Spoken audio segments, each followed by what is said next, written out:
Нормально ғой да? Все. Тема емес па? Цвет чуть жай қоясың ба или әдемі болып тұр, иә? Құртып аламын да? Құртып аламын да?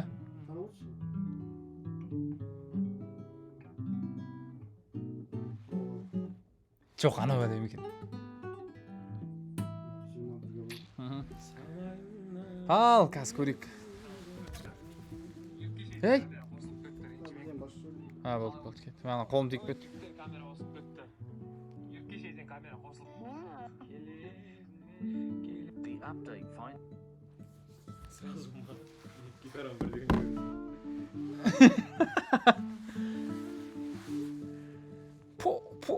По. Давай. Как қосайық, көрейік не отырған. Апчение, печенье, галаба, крюдяне.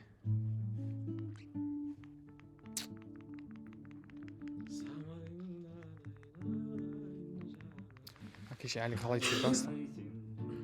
Қалай түсіреді астыға? Айдар? Түспейді ғой, не ағы? Анан басып көш, анай қапат. Уменьшитке ма? Кешегі стрим ол. Кірдік стримдамыз už.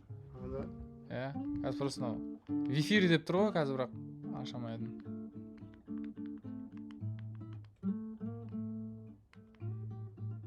Қазір шығады нере. Панк. Көрдің ба?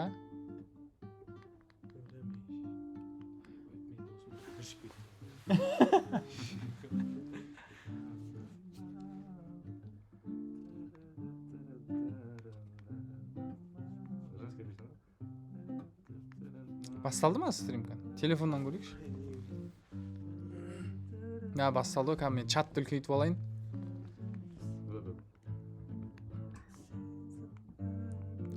Сен жанарым менің, сен жанарым менің, сен жаным менің, сен жанарым менің, жанарым менің, сен жаныма келші, ей. Сәлем, ал бастайық, бәрі кірді ма? Бәріңізге сәлем. Twitch-тағы менің тыңдармандарым, көрермендерім, қалайсыздар? Сіздермен бірге мен Садрадин және де менің достарым. Біз бүгінгі стримда кішігірім сіздермен бірге қызықты қылып уақытты өткізуге барынша тырысамыз. Бүгін менің оң жағымда тұрған менің класстасым Мұхаммед Али деген жігіт. Мына жерде Арслан, мына жерде Айдар артымда отыр. Оны кеше көрдіңіздер. Вот. Поздоровайтесь, ребята. Салем. Это чуть с опозданием, но, короче, все. Вот. Мен бүгін шақырып келе алмайды екен. Анда қалай қазір ол сабақ.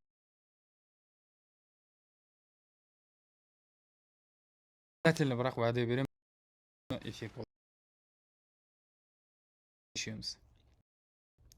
Құдай қалып. Blackpink болып тұрсың ғой дейді. Мен наны баяғыда бүгін бірінші рет кидім. Мақтан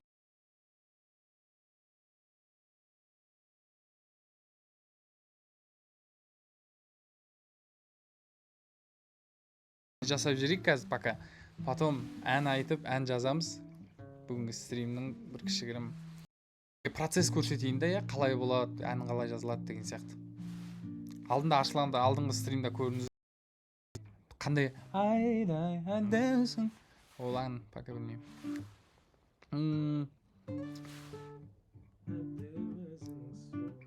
Айгүл Татентті шақыршы дейді. Давай шақырайын. Айтып көрейін. Шығады ғой ма, папарас етем ма? Бөлме давай дейді. Бөлмен кеше айтып қойдық қой.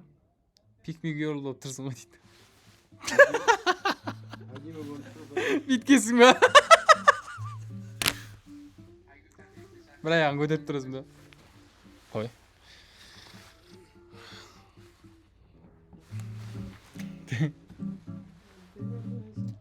Қолымнан ұста деген киноға саундтрек айтыпсың ғой дейді.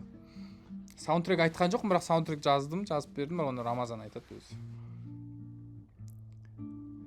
Pick me өзбексің. Есть то. Это, брат, это ты не Если что, это Арс узбек, он понимает меня. Нет, это... Нет, нормально говорю. Конечно, Да, конечно. это узбек, я казах. Казах. Вот, если что, он понимает мои мухаббаты, он все. Это... Он понимает прикол, если что деп жатқаным. Әдемі отырып қой. Қаншада отыр Айдар? Әдемі 570 шыға ма? Қатып жатыр ғой ол пока. Садыр как дейді. Жақсы, шүкір, өздеріңіз қалайсыздар? Қатып жатыр. Қойай? Ана тұр жатыр.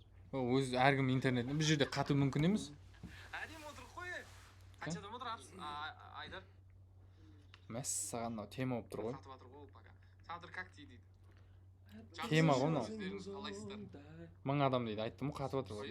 Сәлем. Ал адамдар көбейсін, кішкене общение, печенье, голова, кружение қылып жүрейік.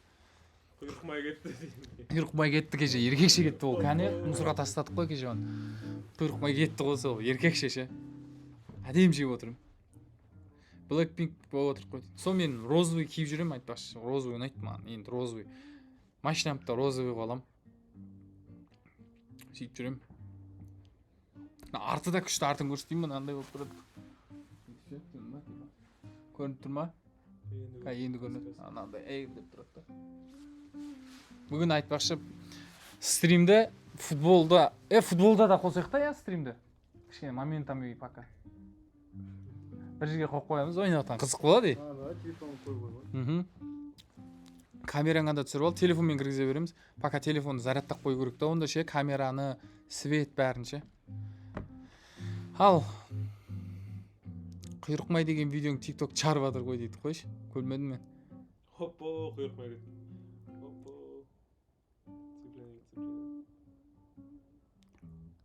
Моттың жаңадан шықайын деп жатқан Донтқа ұқсайды екен, тыңдадыңыз ба дейді. Жоқ, ондай өлең білмейді екен. Білмейді екенмін.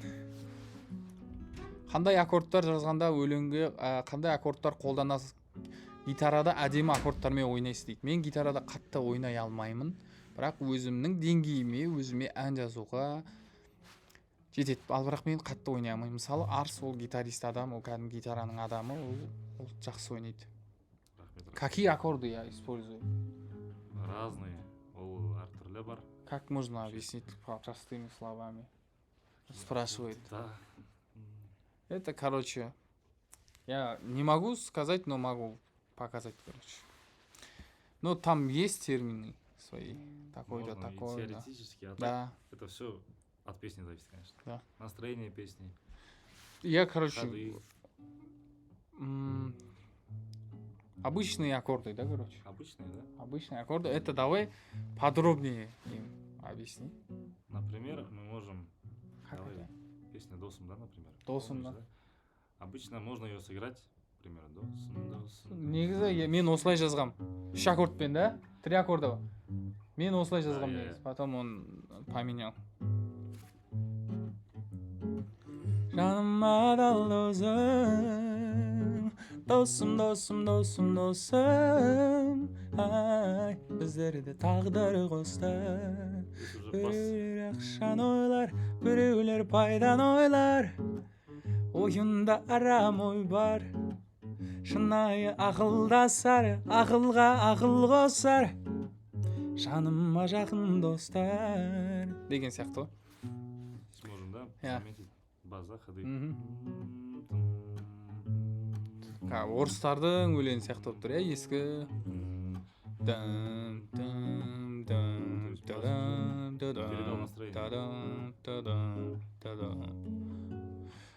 Алло, Бану, қайдасың деп айтшы дейді. Алло, Бану, қайдасың?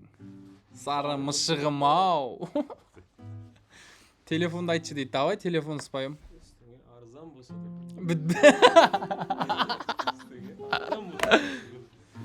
Телефон давай спайым.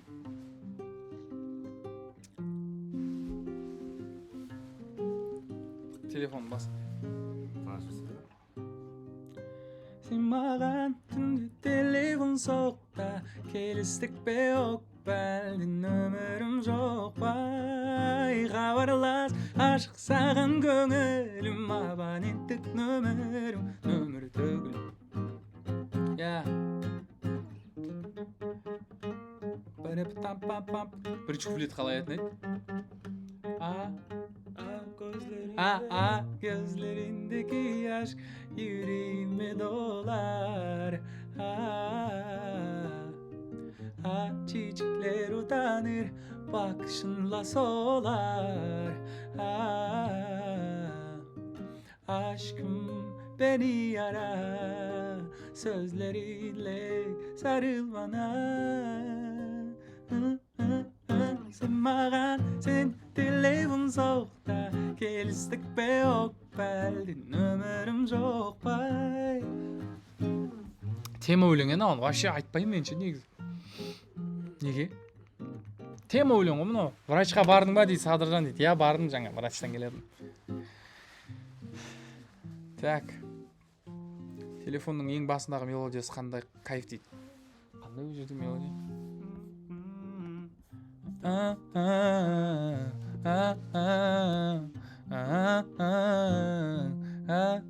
Ол менің даусыммен істелген.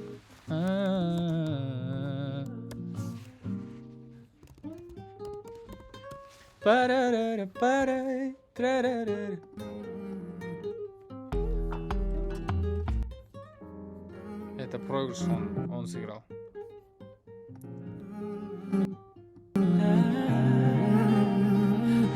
Gözlerindeki aşk yüreğime dolar. Çiçekler utanır, bakışınla solar. Aşkım beni yarar, sözlerinle sarıl bana.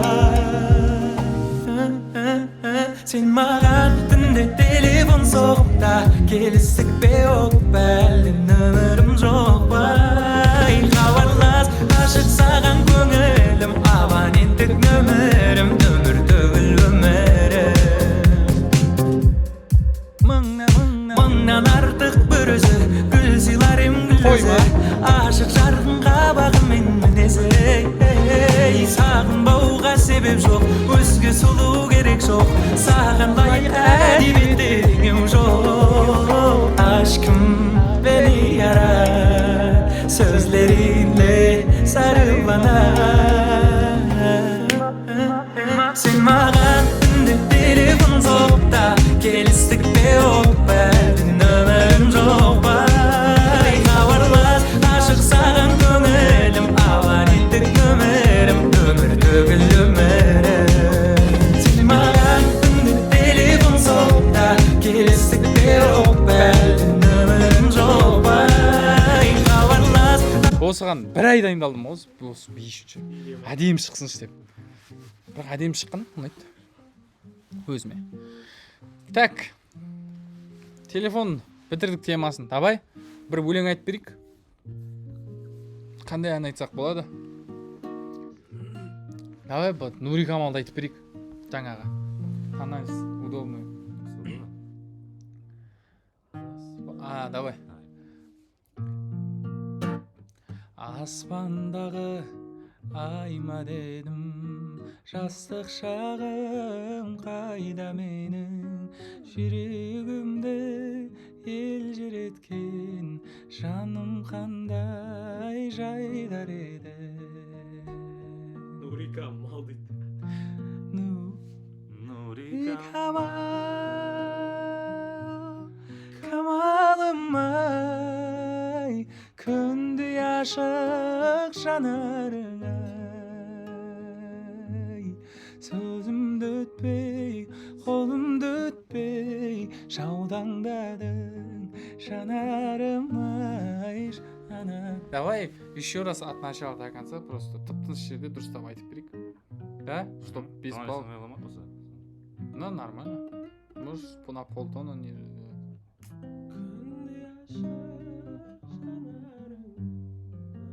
Давай текстін ашам қазір. Кеттік тыныштас. Давай. Аспандағы айма дедім, жастық шағым қайда менің, жүрегімді елжіреткен жаным қандай жайдар еді. Нури камал, камалым ай, күндей ашық жанарың ай. Қолым жетпей, сөзімді өтпей, жаутаңдадым қабағым ай, қарағым ай. Ойың озық, сөзің тәтті, қандай ана сені тапты. Көңілімді жарасынан сыймай тасып сезім жатты. Нури камал, камалым ай, күндей ашық жанарың ай. Қолым жетмейді, сөзім өтмей, яутаңдадың янарың ай, қарағым ай. Болды? Өтті. Қанша адам отыр? Так, пока кішкене чатты оқып, кішкене жауап берейік. Бар ма телефон сізде? Бар Мен өзім көремін. Қазір ашып көре салыңыз. Ұмытылмас күн дейді ғой. О, 1300 адам. Жоқ, ей. Ойланады ғой, пока ашқандар өйтіп. Бар ма телефон сізде? 1300 адам отыр, давай ұмытылмас күнді айтып береміз, может? Бәрі сұрау. Қандай? Забыл. Сейчас. Бір көрген. Шет жүрсем саң. Ол басқа өлең ғой. Кеттік. Давай, тана. Танарыз не очень, мне кажется, чуть. Толы жүзіңе. Или нормально, да? Давай чуть спусти. Давай. Күткен арманым сен. Давай. Сөзін ұмытқан жоқпын негізі, бірақ сонда да ашып қойдым. Кеттік. Бастаймыз ба? Қалай ет бас? Бір көрген. Кеттік. Бір көргеннен ғашық болдым өзіңе. Еркелеген балдай тәтті сөзіңе. Қылығыңмен баурап алдың жанымды. Қарай бердім нұрға толы жүзіңе. Пай-пай шіркін, ұмытылмас күн. Пай-пай шіркін, ұмытылмас күн. Аңсап күткен арманым сен,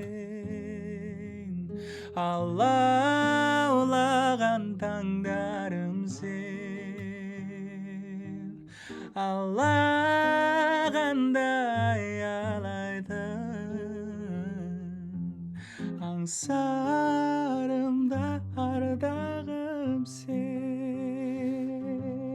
Аңсарымда ардағым сен. Все?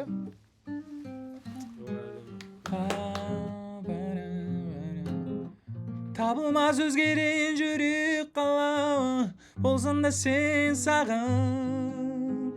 Енді жаққан, енді сөнбейді жалын. Мен саған шын бақыт тілеп қаламын, ашылсын деп бағым. Арайлап атсын таңың, тек ұмытпашы жаным. Саған ғашық бір адам барын. Саған ғашық бір адам барын.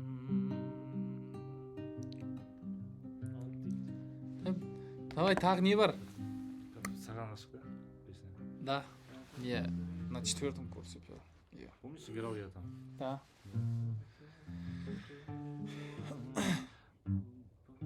Деп бағым енді сөнбейді. Мен саған жұмбағы тілеп қаламын, ашылсын деп бағым. Арайлап атсын таңын, тек ұмытпашы жаным. Саған ғашық бір адам барын. Саған ғашық бір адам барын.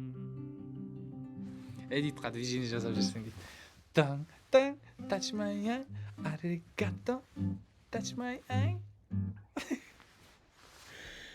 Сая үйде. Давайте, мен, короче, мынандай ән жаздым. Давай, ойнап берейін. Мынандай бір ән жаздым. Бірақ болғанда, ол ән ана жайлы. Менде ана жайлы ән бар. Сонда да бірақ бұл әнді орыс қазақ тілінде араластырып жазсам ба деген ой бар. Қалай ойлайсыздар? Айтып берейін де. Мама, мой родной цветок. Забыл, еще раз. Мама, мой родной цветок. Моя опора, мой стол. Ақ сүт бердің, тәрәрәрәрәрәрәрәй. Қолдарыңнан айналайын жанына. Самайыңнан айналайын жанына.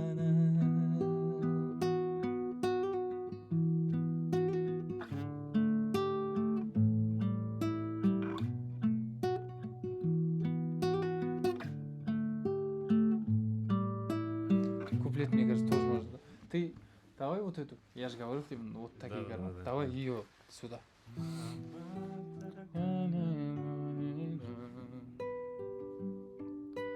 Моя опора, мой стол. Ақ сүт бердің, тәрәрәрәрәрәрәй. Қабағыңнан айналайын жанына. Қарағыңнан айналайын жанына. Давай.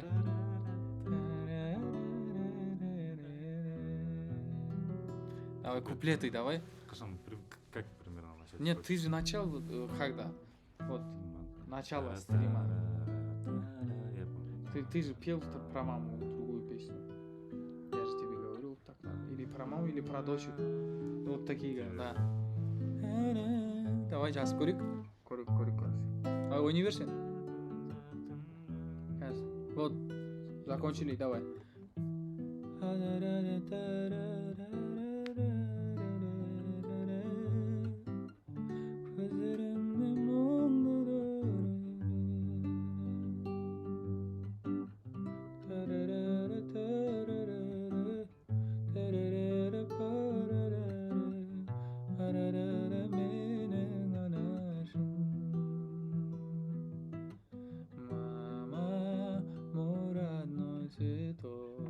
Нет, надо что-то другое надо.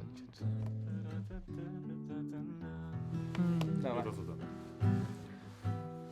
Давайте университет мен түсініп алайын кішкене.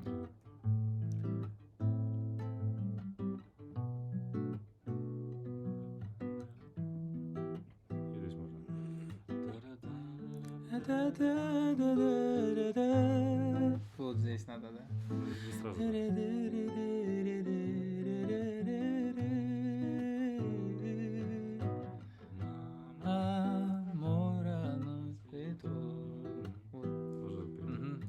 Моя опора, мой стол.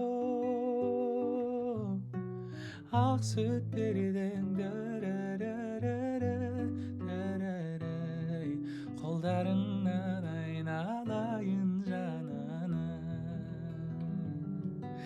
самайыңнан айналайын жанана. Давай куплет доделаем хотя бы первый.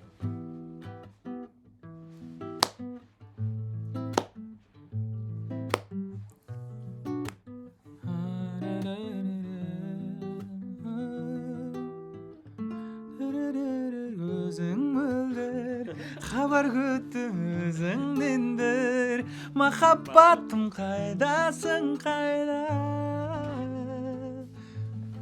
Надо по идее вот так, по идее.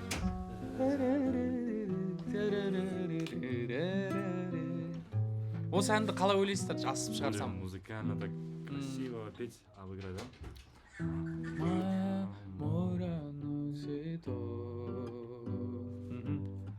Моя опора, мой стол,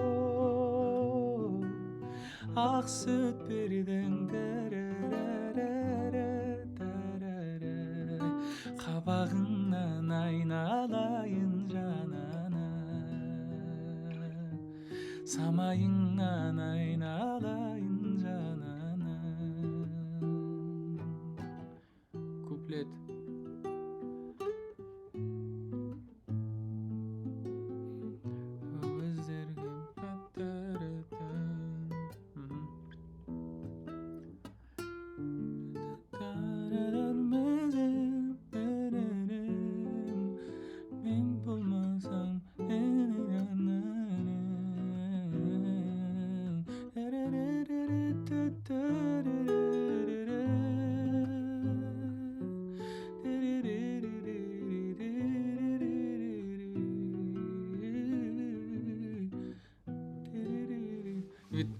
Сейчас попрошу.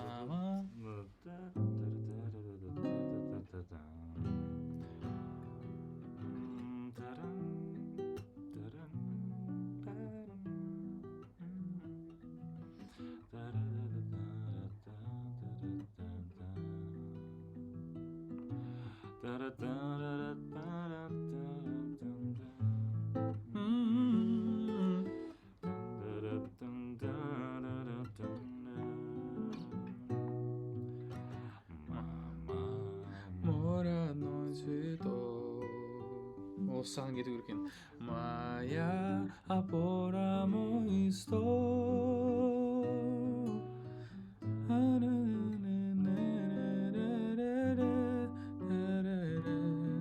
самайыңнан айналайын жанана, қолдарыңнан айналайын жан. Ақ сүт бердің өмір сыйлап маған сен десеңші дейді. На сен бұл керек та, одан кейін ұйқасыта тұр. Мен қабағыңнан айналайын жанана болып тұр ғой, мен ақ сүт бердің қабағыңнан айналайын жанана деп айту керек болып тұр да. Потом жазатын сияқтымыз оны. Так, не сұрақтар бар, давай. Сұрақ қойыңыздар, кішкене әңгіме айтайық. Қаншада бастадық стримді? 8-де бастадым, мен жарты сағат болыпты. Ән тыңдайық, не әндер бар еді өзі? Опора, мой стол,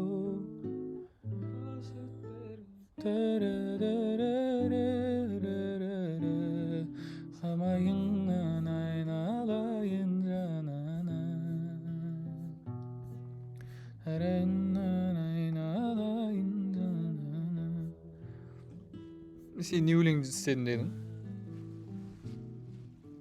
Кеше сен де Қана, жер тыңдайық. дауыс шығу. Пофиг, тыңдайық та, аран жүргіз. Ән қандай еді, айтып бересің да. Айырып жіберейін ба дауыс?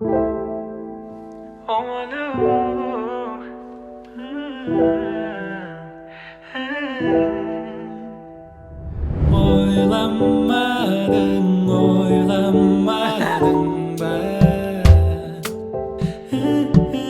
Биттә? Мен берген гүл солдым ба? Мен берген гүл солдым ба?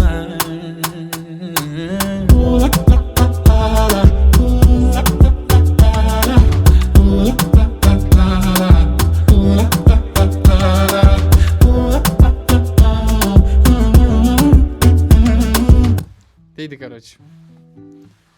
Қақта барып келің. Бұл вирста шығады. Так. Қандай деп аты қалай? Аты да. Adını oku. Kupletin esine var. Айтып көрсетесіз.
Тема.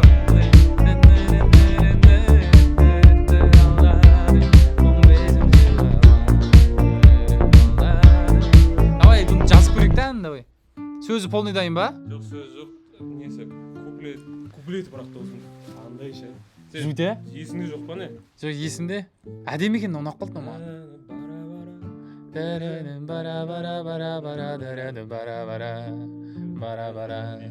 Әдемі? Бара өзгеріп кетіпсің уақыттың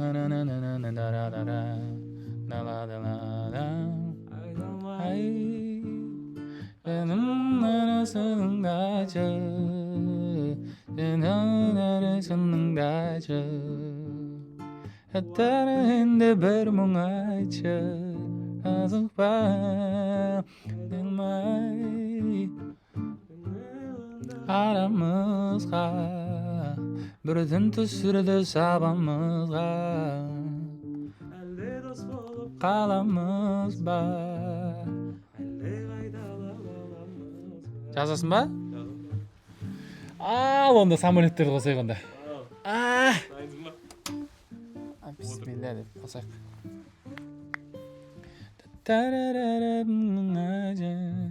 Жазырмай дарынбай арамызда ей дарынның қаламызда 15-ші қабат алдадың. Ей, мынау неғып істемей қойдыр. Істеді ғой енді. Істеді ма? Көрейін ба наяқтан? Ей.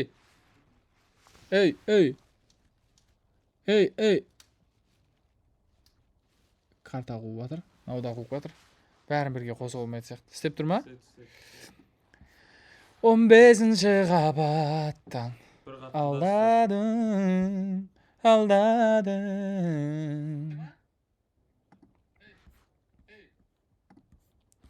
Давай-ка көрейік.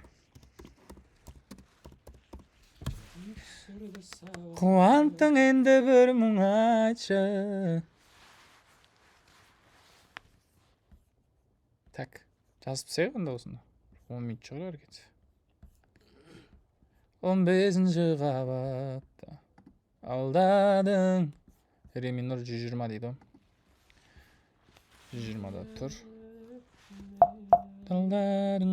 15-ші қабатта алдадың. Қуанттың енді бір мұң айтшы. Жазырма ұлғалай. Мынау не кубейсті ашпайды. Походу ше досты. Былай шығады да, мына жақта шықпайды ше. Стрим ашып тұрғаннан кейін ойды. Жақсы.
мынау бірақ жаза алмайды екенбіз мына жақта.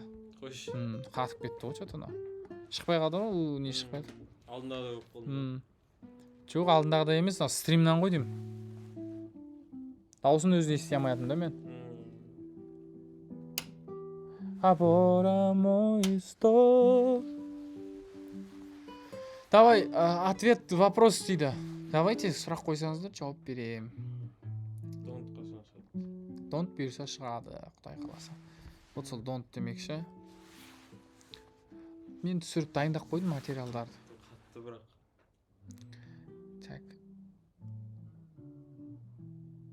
Так. Оралға концерт бұйырса, я қоямыз. Концертке Құдай қаласа барамыз. Так, сұрақтар. Don't be ба дейді. Don't, я алдында концертте айттым ғой. Влог шығар дейді, я влог түсіріліп қойды, негізі көп материал бар. Көп материал, көп, бірақ соны күшті қылып шығару керек. Ант дейді. Футболға қазір барамыз, бұйырса алып келдің бе заттарың бәрін? Полный. Футболка. Сол футболға барғанда стримға кірейін ба, кірмей ақ қойын ба?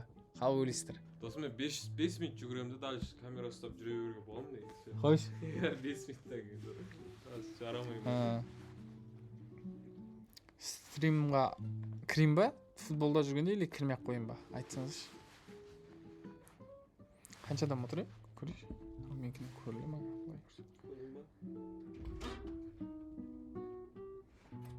Мен көремін.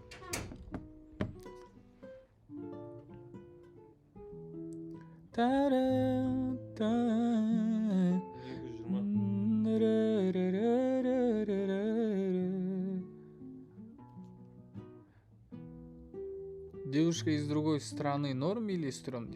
Конечно, норм. Сейчас 21 век, можно полететь. Тема. Бәріңізге сәлем, жаңадан қосылған адамдар болса. Бәріңізге сәлем жолдаймын.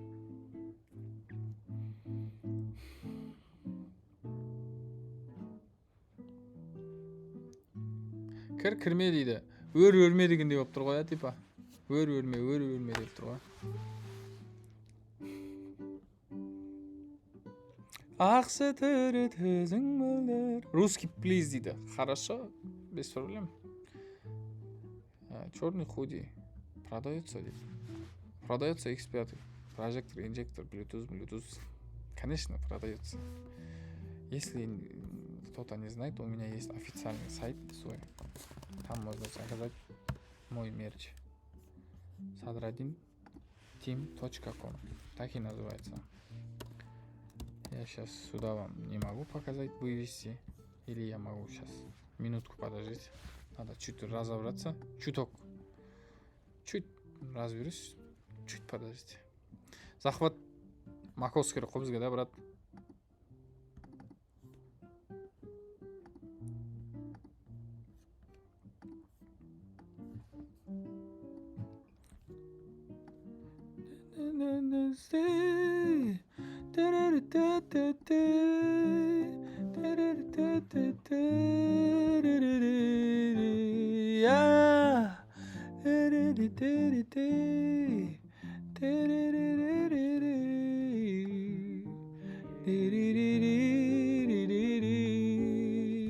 Тот? Бой.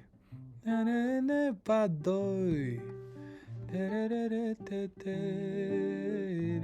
Пока экран могу показать только. Лицо не могу. Вот. Көрші стримда көрініп тұр ма? Экран көрініп тұр ма? Вот видите, вот. Только экран видите, да вы?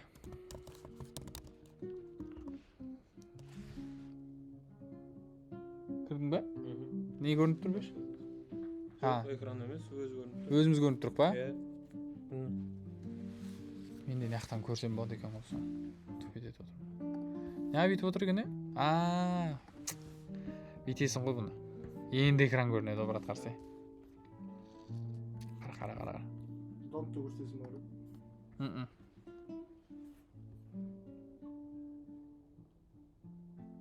Қазір көрінді ма экран? Ага. Енді көрінді қарасай. Каз. Көріп тұрсыздар ма? Енді көрінді ғой. Иә. Вот. Иә. Вот у меня есть свой сайт. Вот sadradin. Содрадин деген.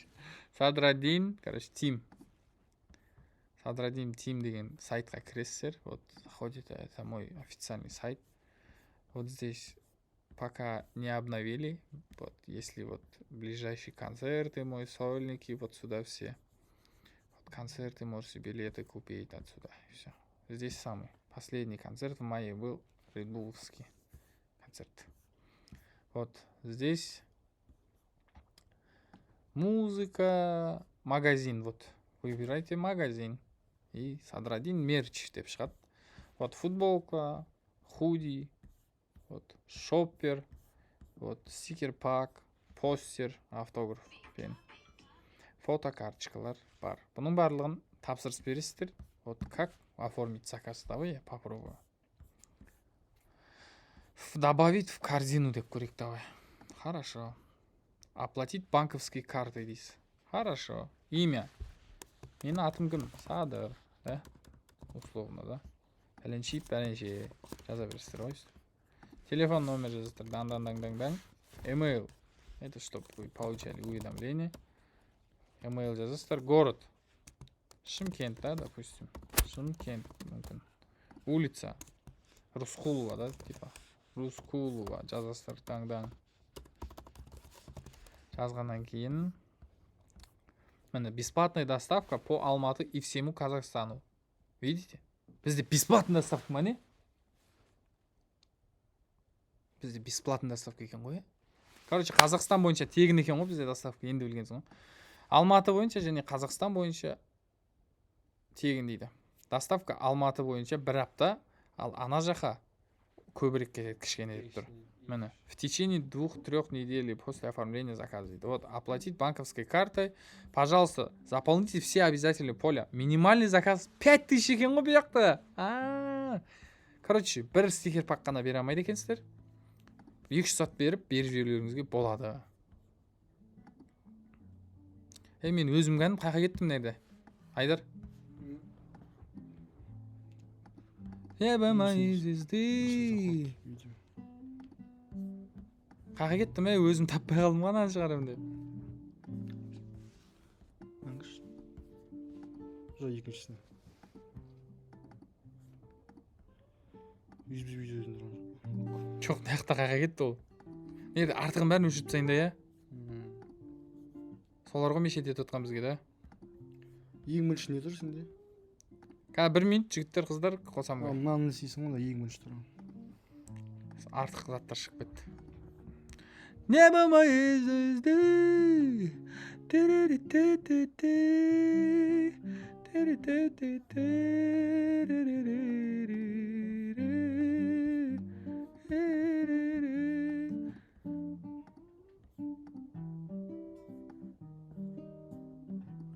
Қайқа кетті.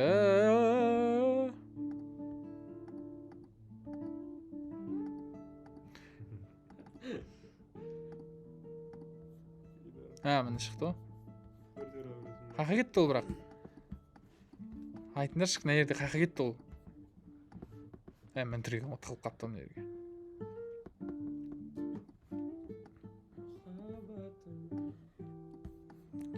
Sen мәңгі мен сәнгі сезімге апарадың. Мұхаббатым.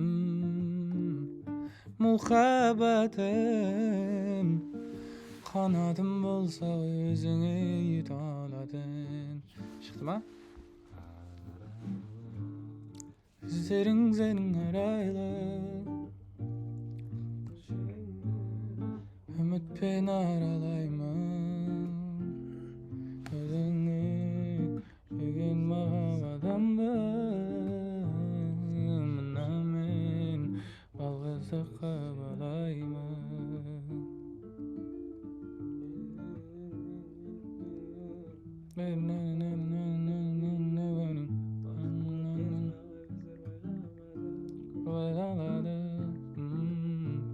Көзім сенім сыларын білмеймін. жаным садамды білмеймін.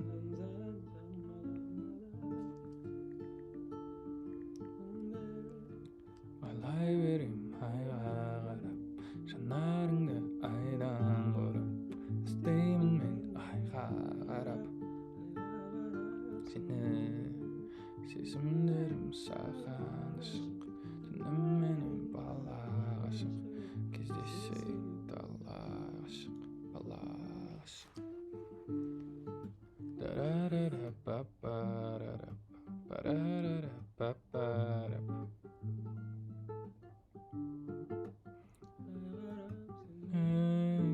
Сезімдерім саған ашық, түнім менің бала ғашық, кездессек дала ғашық, бала ғашық.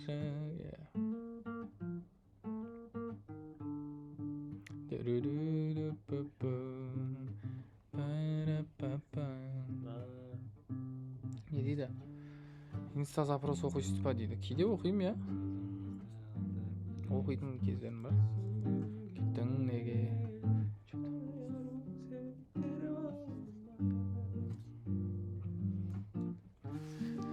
Ал сұрақ қойыңыздар, сұрақтар оқиық. Кішкене сонымен стримнің соңына да келіп қалдық. Кешегі видеом бәрі мұңайтып жүрген сияқты. Соны ойлап мен де настроем түсіп кетті. Может, бекер айттым ба деп. Сіздерге айтарым тек өздеріңіздің ішкі жүректеріңізді тыңдаңыздар. Жүректеріңіз қалай сіздерге өз айтады, солай жазасаңыздар, мне кажется, күшті болады. Адамдар, жаман адамдар, короче, мен көп сөйлеспей ақ қойыңыздар. Өйткені ол сіздің ары қарай болашағыңызға әсер етеді екен. Черный худи неге жоқ дейді. А че, таусылып қалған ба? Таусылып қалған ғой онда.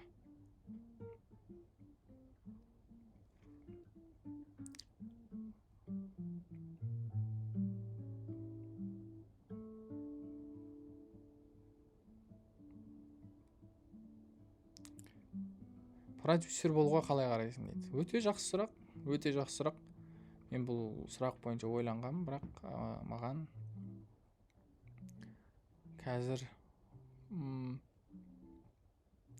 Садрадинге көбірек жұмыс істеген абзалырақ. Себебі біреумен жұмыс істеу оңай емес, өйткені қанша жерден сенің досың болса да, жақының болса да, әр адамның мінезі әртүрлі. Ертең ол адам ақша құю керек болады, дұрыс па? Ол жер ақша жүрген жер, ол жер қиын. Отношение құтылып кетеді. Ал маған қазір өз-өзіме Садрадинге фокус қойып, наоборот, Садрадиннің дамуына үлес қосуым керек. Көбірек.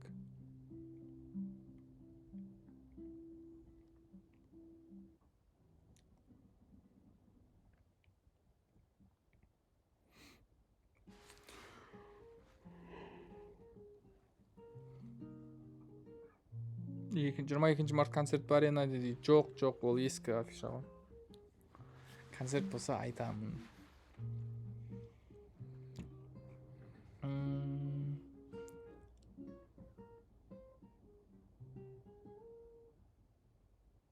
Футбол қалып кетші бізді дейді. Давай. Айтайын, мен ойлаймын. Ойлаймын жүрегіме ғана. Драма, кейде мелодрама. Шын ғашықтар неліктен қосылмайды екен. Түсінгенім махаббат осындай ма? Бөлме әнінің клипіне өзіңіз түсесіз бе? Режиссер болам деп едіңіз ғой. Я режиссер болып өзім түсем. Өзімнің әнім болғаннан кейін. Өзім екі жаққа да үлгеру керекпін ғой. Өзім сценаларын түсіріп келіп, қайттан плейбек көріп деген сияқты. Солай. Шын ғашықтар қосыла ма дейді. Қосылады шығар, может қосылмайды. Өзім ондай нәрсені көрген жоқпын әлі. Sen Türkçe söyleysin be дейді. Türkçe gapirarım. Söylerim. Türkçe söyleyeyim.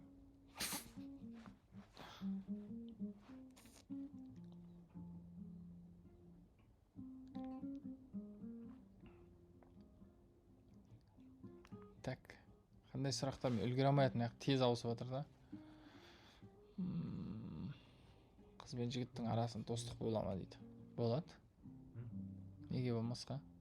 Менің ойымша болады. Фандар аккаунтына кіріп оценить етсін дейді. Фандардың аккаунтына мен бірақ оны ноутбукпен істей алмаймын. Мен жасай аламын тек телефонмен. Бірақ телефонмен кіріп сіздерге көрмейді. Және екіншіден оценить еткен бәрін күшті мен үшін. Себебі ол адам уақытын бөліп қаншама жасады ғой. Қаншама біреуге аккаунт ашты. Мен алдыңғы стримде айтқам, ол үлкен махаббат қой. Сол махаббаттарыңыз үшін мен де сол махаббатқа лайық болып жүруім керек. Раушан, привет деш. Раушан, сәлем.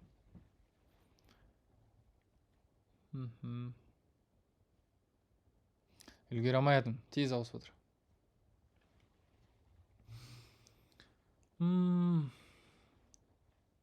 Фандардың бір талайына тіркелгенсіз ғой. Иә.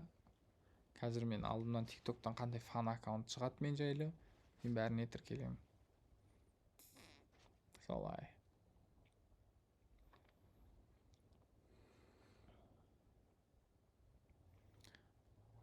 Садрадин, болашақ жарың әнші болса қалай қарайсың? Неге болмасқа? Болсын. Күшті ғой? 80 болмай тұр ғой дейді. Парижге қашан барасың дейді. Парижге бұйырса баруым керек. Мен айттым ба не Парижге барамын деп. Қаяқтан біліп қойды? Біліп қойды ма? Алдында гей көкіңіз айттым. Бару керекпін бұйырса. Негізі осы айда баруым керек еді ғой, бірақ план өзгеріп отыр.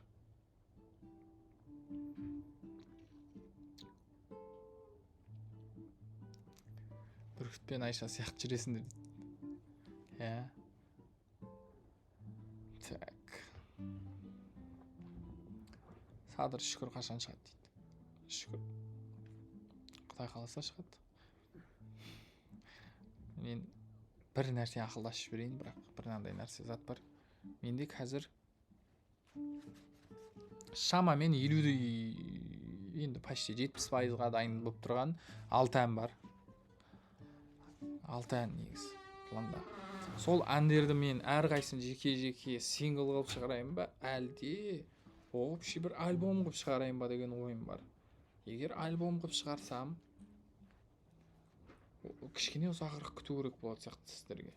Ал бірақ по одному шығарсам, алдыңғы жылғыдай жекелеп уже шығара беруге болады. Жеке-жеке шығар дейді, хорошо. Давайте.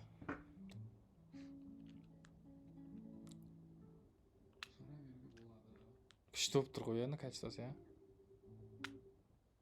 Жеке-жеке шығар дейді, хорошо. Давайте. Сольный концерт жасайсыз ба дейді, я? Жасайым. Құдай қаласа. Мен энергиям кетіп қалды кішкене. Қатты сөйлеймін деп. Уже стримнің соңына да келіп отырмыз. Стрим көп уақыт алады. Мысалы, фокус сенде тұрған кезде, қаншама адам қарап тұрған кезде, өз-өзің салып сөйлеу керексің, бәріне көңіл бөлу керексің деген сияқты. Стрим уақыт алады, энергияны алады. Бірақ кешегі мен айтқан стрим соңындағы сөзім көп TikTok'қа нарезка қылып салған екенсіздер. Сол ойлап қалдым. Жыладық деп жазып жатыр да адамдар. Неге жылайсыздар? Жыламаңыздар. Бәрі күшті ғой. Шүкір Аллаға. Şükür Allah'a bәріне.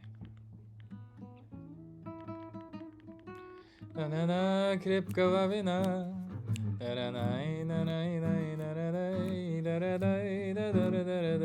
На востоке, на востоке.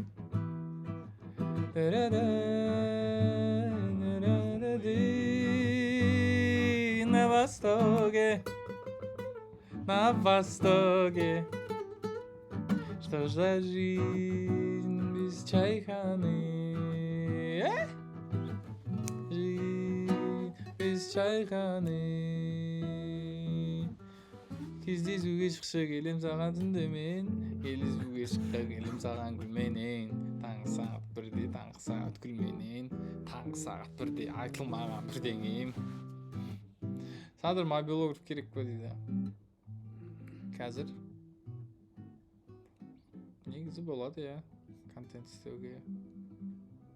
Розовый мерч шығаршы дейді. Иә, сіз біліп қойдыңыз, өте біліп қойдыңыз. Келесі мерчім розовый болады бұйырса. Только розовый, типа футболка розовый, худи розовый. Типа розовый мен түсім болады, короче. Ұнақ болды маған розовый. Бану қайтасың. Не дейді? Біз сені қолдаймыз дейді, уайымдама дейді. Рахмет. Сіздердің осындай сөздеріңіз бізге көп қолдау бересіздер, осындай сөздеріңізбен. Көп рахмет. Кепканы қайдан алдым дейді. Кепканы аэропорттан сатып алғам.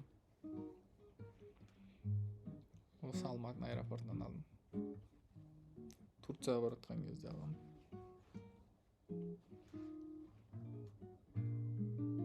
Ташкентте концерт беруге бола ма дейді. Да, в будущем болады, баруға болашақта. Біз шақырып атқан негізі көп. Бірақ мен өзім асықпай кішкене ұзақ істеймін да. Ұзақпын да өзім өйткені. Ұзақ деп қойғысы келген да, батя. Ұзақбай деп ше. Типа, қырықбай деген. Ұзақпын да любой тірлікте. Сосын любой нәрсені ойланып істеймін да. Асықпай. Көріп отырып жауап бермей норм елестірем дейді. Көріп отырып жауап бермей істірем. Бірақ мен мынау тез ауысады да, мынау чат екен. Көп адам жазған кезде мен үлгермеймін оқып.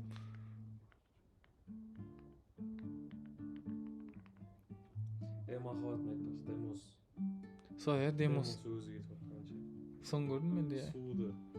Суымады сезім себебі, сүйедегім сені басқалай депті кезінде. Наливай жайғанчик чаю, вместо крепкого вина, вина, вина. Давай. Наливай чайханчик чаю, вместо крепкого вина.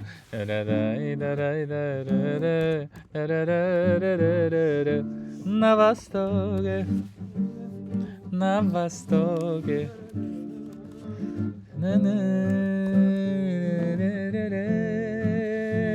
На востоке, на востоке. Что за жизнь без чайханы, без чайханы.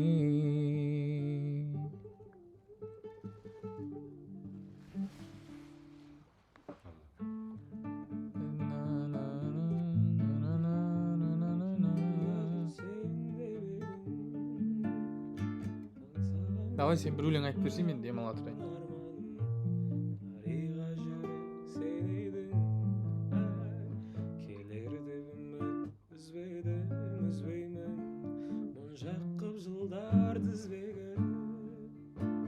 Сен ғой қалай сағындым өзіңді, сен ғой қалай іздедім. Жүректе жазылды тариға есімі, күндер өрбеткен махаббат. Менің көргенде көз тоймай қарады. Арада қалдан ақ көңіл, Ақ ниет.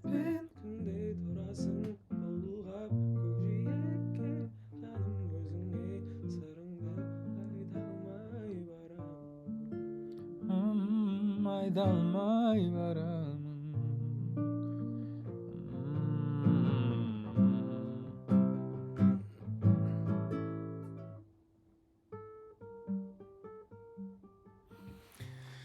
Сонымен бүгін стримнің соңына да келіп жеттік. Бүгінгі менімен бірге болғандарыңызға рахмет. Барлық нарезкаларыңызды көремін. Бәрін қолдауға тырысам, бәріне подписаться етуге. Мен бүгін таңертең шеде ұйықтадым. 5-те ұйықтадым, сағат 1-де тұрдым ұйқыдан. Сәл ұйқым қанбағанның себебі ма, кішкене бүйтіп былжырап отырмындай. Шаршап қалдым. Репостты ұмытпа дейді, әрине. Махаббатым демо версиясын телеграмға салғышы дейді. Хорошо, мен тапсам міндетті түрде салам. Давай қазір іздеп көрейін соны, а то мен ұмытып кетем. Қазір іздеп, қазір салам. Все. Давай қазір ол үшін бізге кіру керек. Избранныйға кіріп іздейміз. Қазір мынау демо дейді. Мынау қандай демо? Вот, это Арслан сигнал. Суретте. Төрт қабырға сөйлестік бәрі, хатта жазым жүрегіңе жетер, бірақ сөздерімді ойларымда мүлде қате. Маған да осыны айтыңыз. Махаббатты біздің баурамадай, бағаламай қалдым бағаламай, енді қайта төре сұлдың бәрі бекер. Сенен кейін өмір басқалай, басқа жанды көңіл қоштамай. Демо, бірақ новый сөзіне. Бұдан да ескісін тауып берейін ба? Ұнату мен сүю басқалай дейтін ше. Жақсы сөз ғой. Сүю басқалай. Мынау вот самый первый. Здесь слова вот ничего. Да? Сейчас тыңдап көрейік. Суреттерің жаным біздің бәрі. Осы керек па? Осында ұнайсыздар ма? Осылай шыққан сразу.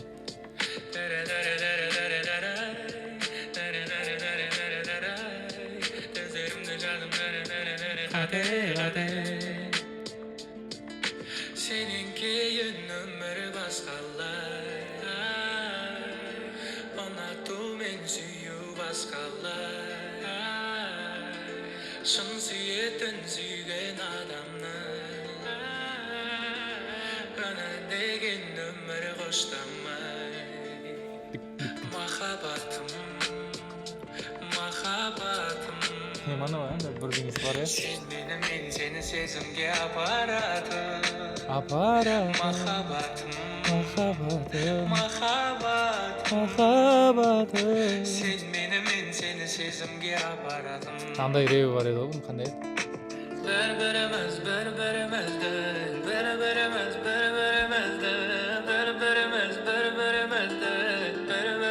шын сүйеміз. Сені мені жаным өмір көп келетті. Жаным қайда кетті, қайда кетті. Ана бір тексті бар еді, білесің ба? Уақыт өте кете бара. Уақыт өте кете бара. Суып бара жатыр біздің ара. Енді саған жазым тағы соңғы хабарлама. Аэропорттар күнде басқа қала. Мен Алматы, ал сен Астанада. Жаңа парақ енді жаңа өмір басталама. Деген куплеті бар еді. Міне мынау. Осы ғой тиктокта жүрген. Кім салды деген білмеймін бірақ.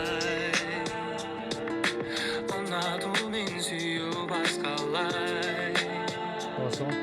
Суымады сезім себебі, сүйеді кім сені. Осын салайын ба, телеграмға? Махаббатым, сен мені, мен сені сезімге апаратым. Махаббатым, қанатым болса ғой қайтадан жете алатын. Не айтылып жатыр екен? Мақта ештеңе жоқ.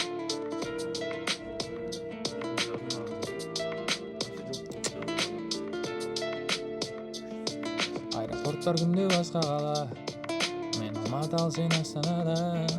Жаңа қарағайында жаңа өмір басталама. Сенен кейін өмір басқала.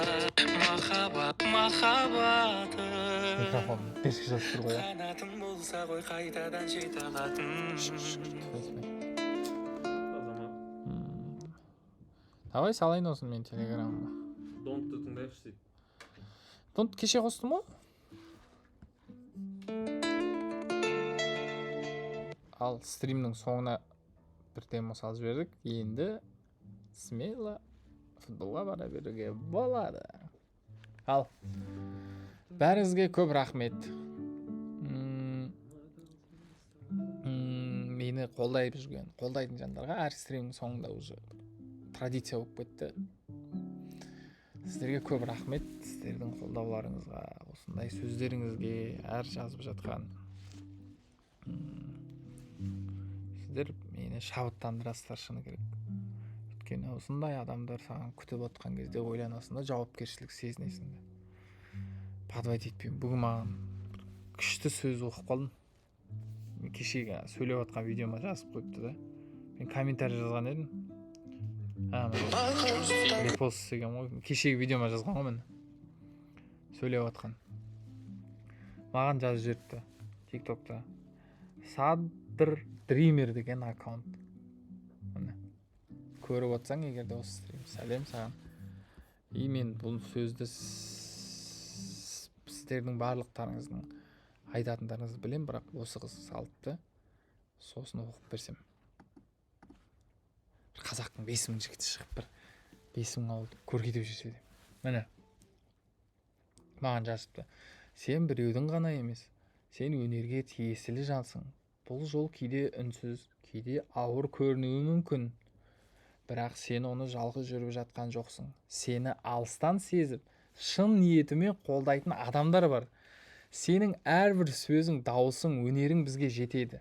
Бізді шабыттандырады. Сондықтан қандай күйде болсаң да біл, сен бағаланасың. Саған сенетіндер бар, және сенің өнерің ешқашан босқа кетпейді дейді. Мен мына сөзді Құдай ақ айтайын, оқып көзіме жас келді. Мен не деген бақытты адаммын дедім. Мына өшіп қалды ғой, қызық жеріне келген кезде өшіп қалады да бұл жай. Қосылшы, айналайын. Подвайт етпеші. Извиняй, вот этот. Сейчас, подождите. Я сначала прочитаю вам свой стих деп қоясың ғой. Брат, или нең өшіп қалды ма?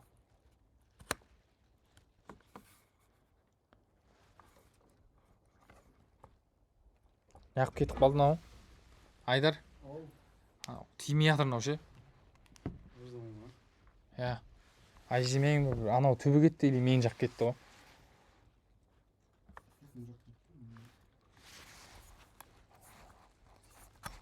Сындырып тастаймын мен қазір ше. Баяғыда бұндай болмаушы еді, неғып бүйтіп кеткен.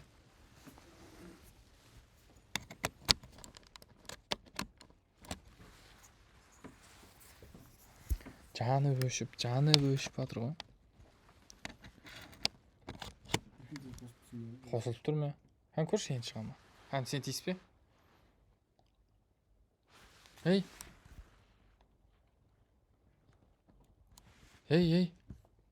Короче. Бітті ау я осымен. Әдемі оқып жатыр едім ғой. Блин. Күнде бірдеңе қирату ғой біздің мақсат ше. Вообще құрту керек мына екеуінде ше. Ұнамайды ма? Екеуі де ұнамайды. Ал осымен осылай қоштасуға тура келіп тұр сіздермен. Ал тағы да бір рет сөзімді айта салайыншы. Даусым естіліп тұрса. Осы сөзді естіп, кәдімгі көзіме жас келді. Міне мынау не деген күшті сөз дейді. Бұл жол кейде үнсіз дейді. Міне кейде ауыр көрінуі мүмкін дейді. Бірақ сен оны жалғыз жүріп жатқан жоқсың дейді. Сені алыстан сезіп, шын ниетімен қолдайтын адамдар бар. Сенің әр сөзің, дауысың, өнерің бізге жетеді. бізді шабыттандырады. Сондықтан қандай күйде болсаң да біл, бағаланасың, саған сенетіндер бар, және сенің өнерің ешқашан босқа кетпейді дейді. Көп рахмет сіздерге. Келесі кездескенше сау саламатта болыңыздар. Сіздермен бірге болған Садрадин және де Сыбыфандар, мен сіздерді жақсы көремін. Пока.